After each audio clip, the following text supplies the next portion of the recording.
In today's video, I'm going to teach you how to sign up in QuickBooks 4.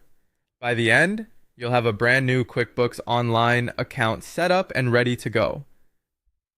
Whether you're testing a trial or starting a paid subscription, start by opening your browser and searching for QuickBooks Online.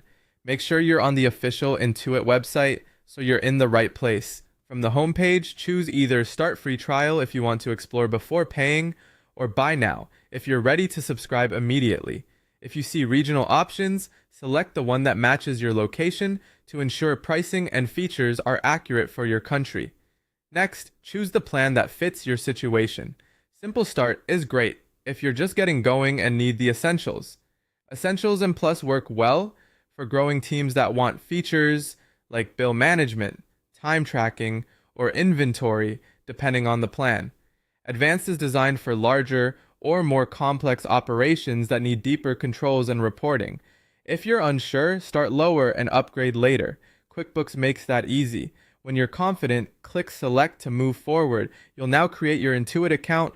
Follow the prompts to set up your sign-in details and verify your account if asked. Use secure information you can remember and consider turning on extra verification for added protection. Once complete, you'll be guided to the next part of setup. QuickBooks will then ask for some basics about your business so it can tailor your experience. Provide your company information, the industry you operate in, how your organization is structured, your country, and any initial tax-related details if you have them handy.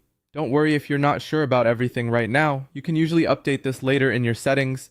When you're done, continue to proceed. If you chose to purchase instead of using the trial, you'll be prompted to set up payment. Enter your billing information, choose your payment method, and confirm the subscription. Review the plan and price carefully so there are no surprises. If you opted for the free trial, you can skip payment for now, but it's a good idea to note your trial end date so you can decide whether to continue before it renews. After confirming, QuickBooks will finish creating your account and take you to your new dashboard. From here, you can follow the guided prompts to personalize your setup and get comfortable with the interface. That's it. You're signed up and ready to start exploring QuickBooks Online with confidence.